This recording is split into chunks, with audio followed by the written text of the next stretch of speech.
ಎಲ್ಲ ವಿದ್ಯಾರ್ಥಿಗಳಿಗೆ simple ಟ್ರಿಕ್ಸಸ್ಗೆ YouTube ಚಾನಲ್ಗೆ ಸ್ವಾಗತ. ಬನ್ನಿ, ನಾಳೆ ನಡೆಯುವಂಥ ಅಲ್ಪಸಂಖ್ಯಾತರ ಮೊರಾರ್ಜಿ ದೇಸಾಯಿ ಪ್ರವೇಶ ಪರೀಕ್ಷೆಗೆ ಸಂಬಂಧಪಟ್ಟಂಥ ಸಾಮಾನ್ಯ ಕನ್ನಡ ಲ್ಯಾಂಗ್ವೇಜ್ 1 ಒಳಗಡೆ ಕೇಳುವಂಥ ಒಂದಿಷ್ಟು ಪ್ರಮುಖ ಪ್ರಶ್ನೆಗಳು ಯಾವ ಥರ ಕೇಳ್ತಾನೆ ಅಂತೇಳಿ ಇಲ್ಲಿ ನೇರವಾದ ಪ್ರಶ್ನೆ, ನೇರವಾದ ಆನ್ಸರ್ಸ್ಗಳನ್ನ ಹೇಳ್ಕೊತ ಹೋಗ್ತಿರ್ತಾನೆ. ಈ ವಿಡಿಯೋನ ಏನಕ್ಕೆ ಮಾಡ್ತೀನಿ, ಕ್ವಶನ್ಸ್ಗಳು ರಿಪೀಟ್ ಆಗ್ತಿರ್ತಿರ್ತವೆ. ಹಾಗಾಗಿ ಫಸ್ಟ್ ಟೈಮ್ ನಮ್ಮ ಚಾನಲ್ ನೋಡ್ತಿರ್ಪ ಅಂದಾಗ ದಯವಿಟ್ಟು ಚಾನಲ್ನ ಸಬ್ಸ್ಕ್ರೈಬ್ ಮಾಡಿಕೊಂಡು ಈ ವಿಡಿಯೋನ ಏನಂತ ನೋಡ್ಕೊತ ಬರ್ರಿ.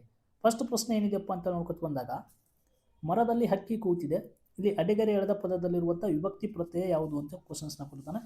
ಪ್ರಥಮ, ದ್ವಿತೀಯ, ಸಪ್ತಮಿ, ಪಂಚಮಿ ಅಂತ ಆಪ್ಷನ್ಸ್ಗಳು ಕೊಟ್ಟಿದ್ದಾನೆ. ಮರದಲ್ಲಿ ಅಲ್ಲಿ ಅನ್ನೋದು ಇದು ಏನನ್ನು ಸೂಚಿಸ್ತದಪ್ಪ ಅಂದಾಗ ಸಪ್ತಮಿ ಅಲ್ಲಿ ಸೂಚಿಸ್ತದೆ. ಹೀಗಾಗಿ ಆಪ್ಷನ್ ಸಿ ಏನಾಗ್ತದಪ್ಪ ಅಂದಾಗ ಇದಕ್ಕೆ ಸರಿ ಉತ್ತರ ಆಗ್ತದೆ. ಮರದ ಅಂತ ಬತ್ತಪ್ಪ ಅಂತ ಅಂದಾಗ ಷಷ್ಠಿ ಅದಾಗ್ತದೆ. ಮರವು ಅಂತ ಬತ್ತಪ್ಪ ಅಂದ್ರೆ ಪ್ರಥಮ ಹೂ ಆಗ್ತದೆ. ಮರ ದಲ್ಲಿ ಅಂತಿದೆ, ಹೀಗಾಗಿ ಸಪ್ತಮಿ ಅಲ್ಲಿ ಆಗ್ತದೆ. ಹೀಗಾಗಿ ದ್ವಿತೀಯ ಹಣ್ಣು ಆಗ್ತದೆ. ಪಂಚಮಿ ದಶೆಯಿಂದ ಆಗ್ತದೆ. ಷಷ್ಠಿ ಆಗ್ತತಿ. ತೃತೀಯ ಇಂದ ಆಗ್ತದೆ. ಈ ಥರ ವಿಭಕ್ತಿ ಪ್ರತ್ಯಯಗಳು ಏನೇನಾಗ್ತಾವೆ ಅನ್ನೋದು ಗೊತ್ತಿರಬೇಕು. ಈ ನೆಕ್ಸ್ಟ್ ಪ್ರಶ್ನೆ, ಸೂರ್ಯ, ರವಿ, ಚಂದ್ರ, ದಿನಕರ ಈ ಪದಗಳಲ್ಲಿ ಗುಂಪಿಗೆ ಸೇರಿದ ಪದ ಯಾವುದು ಅಂತ ಕ್ವಶನ್ಸ್ನ ಕೇಳಿದಾನೆ. ಇದರ ಗುಂಪಿಗೆ ಸೇರಿದ ಪದ ಯಾವುದಪ್ಪ ಅಂತಂದಾಗ ಕೊಟ್ಟಂಥ ಆಪ್ಷನ್ಸ್ ಒಳಗಡೆ ಚಂದ್ರ ಇಸ್ ದ ರೈಟ್ ಆನ್ಸರ್ ಆಗ್ತಾನೆ.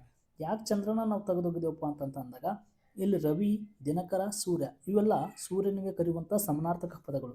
ಇಲ್ಲಿ ಚಂದ್ರ ಏನಾಗ್ತಾನಪ್ಪ ಅಂದಾಗ ಸಪ್ರೇಟ್ ಆಗೋದ್ರಿಂದ ಆತನನ್ನು ನಾವು ಹೊರಗೆ ತೆಗಿಬೇಕಾಗ್ತದೆ. ನೆಕ್ಸ್ಟ್ ಪ್ರಶ್ನೆ, ಜಿಂಕೆಯು ನೋಡಲು ಮುದ್ದಾಗಿದೆ. ಇಲ್ಲಿ ಮುದ್ದಾಗಿದೆ ಎಂಬುದು ಏನನು?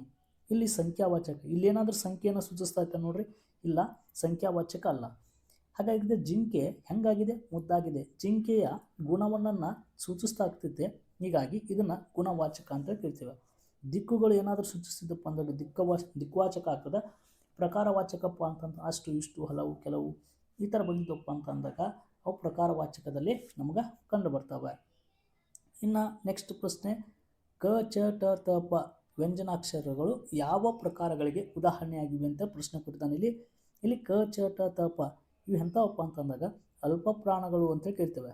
ಹೌದಾ, ಅಲ್ಪ ಪ್ರಾಣಗಳು 10 ಅದಾವೆ. ಮಹಾಪ್ರಾಣಗಳು ದೊಡ್ಡ ಖ, ದೊಡ್ಡ ಛ ಇವೆಲ್ಲ ಮಹಾಪ್ರಾಣಗಳು. ಯಯನಮ ಏನದವಲ್ಲ ಅವು ಅನುನಾಸಿಕಗಳು. ಅವರ್ಗೀಯ ವ್ಯಂಜನಗಳು 9 ಅದಾವೆ. ವರ್ಗೀಯ ವ್ಯಂಜನಗಳು 25 ಅದಾವೆ. ನಮ್ಗೆ ನೆನಪಿರಬೇಕು.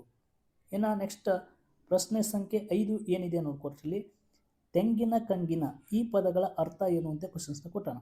ಹೌದಾ, ತೆಂಗಿನ ಕಂಗಿನ ಈ ಪದಗಳ ಅರ್ಥ ಏನಪ್ಪ ಅಂದಾಗ ತೆಂಗಿನ ಅಂದಾಗ ತೆಂಗು, ಕಂಗು ಅಂದಾಗ ಇದೊಂದು ಅಡಿಕೆ ಮರ. ಹೀಗಾಗಿ ಆಪ್ಷನ್ಸ್ ಡಿ ಏನಾಗ್ತದಪ್ಪ ಅಂದ್ರೆ ಇದಕ್ಕೆ ಸರಿ ಉತ್ತರ ಆಗ್ತದ. ರಮಾ ಆಟವನ್ನು ಆಡಿದಳು ಎಂಬುದು ಯಾವ ಕಾಲದಲ್ಲಿದೆ ಅಂತ ಪ್ರಶ್ನೆ ಕೊಟ್ಟಿದ್ದಾನೆ. ಹೌದಾ, ರಮಾ ಆಟವನ್ನು ಆಡಿದಳು. ಈಗ ಏನು ಮಾಡಿಬಿಟ್ಟ, ಆಟ ಆಡಿಬಿಟ್ಟಿದ್ದಾಳಕಿ. ಹಾಗಾದರೆ ಇದು ಆಡಿದಳು ಅನ್ನೋದು ಭೂತಕಾಲವನ್ನು ಸೂಚಿಸ್ತದೆ. ಹೀಗಾಗಿ ಆಪ್ಷನ್ಸ್ ಎ ಇದಕ್ಕೆ ಸರಿ ಉತ್ತರ ಆಗ್ತದೆ. ಆಡುವವಳು ಅಂತಿತ್ತು ಅಂದರೆ ಭವಿಷ್ಯತ್ ಕಾಲ ಆಗ್ತಿತ್ತು.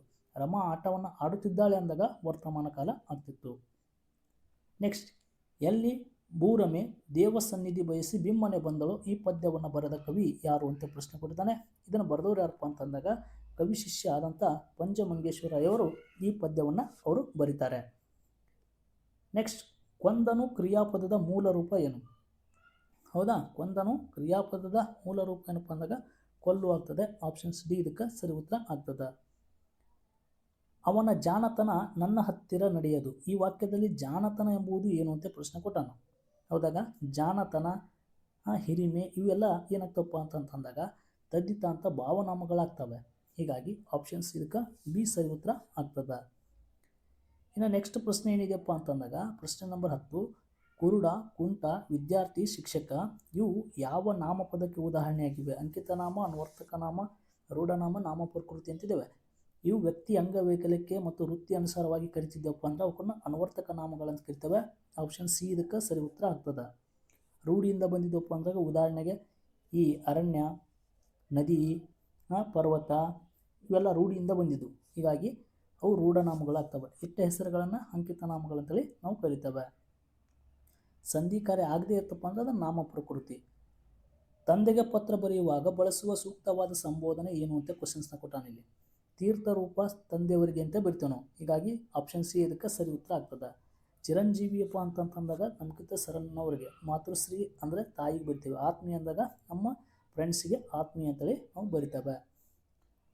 ಮಾತು ಬಲ್ಲವನಿಗೆ ಜಗಳವಿಲ್ಲ, ಊಟ ಬಲ್ಲವನಿಗೆ ರೋಗವಿಲ್ಲ. ಇದು ಯಾವ ಅಲಂಕಾರ?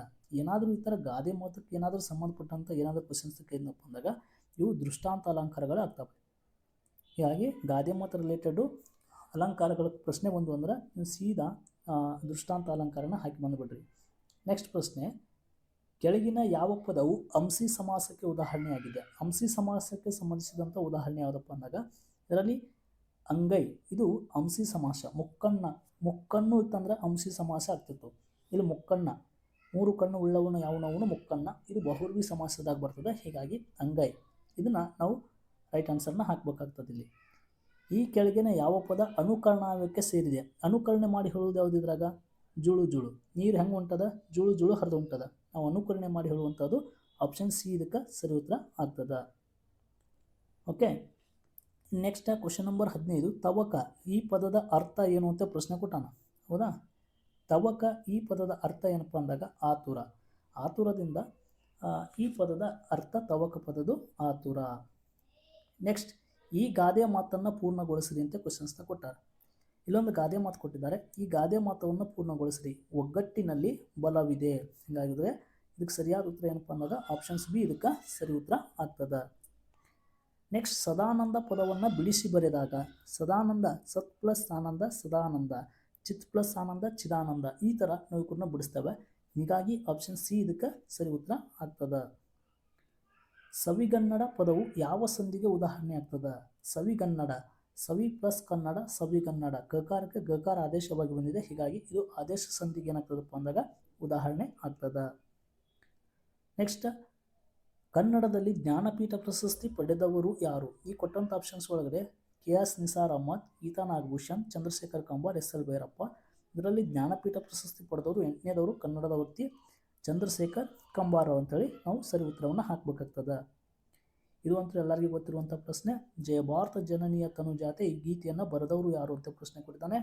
ರವೀಂದ್ರನಾಥ್ ಠಾಗೂರ್, ದ ರಾ ಬೇಂದ್ರೆ, ಗಿರೀಶ್ ಕಾರ್ನಾಡ್, ಕುವೆಂಪು.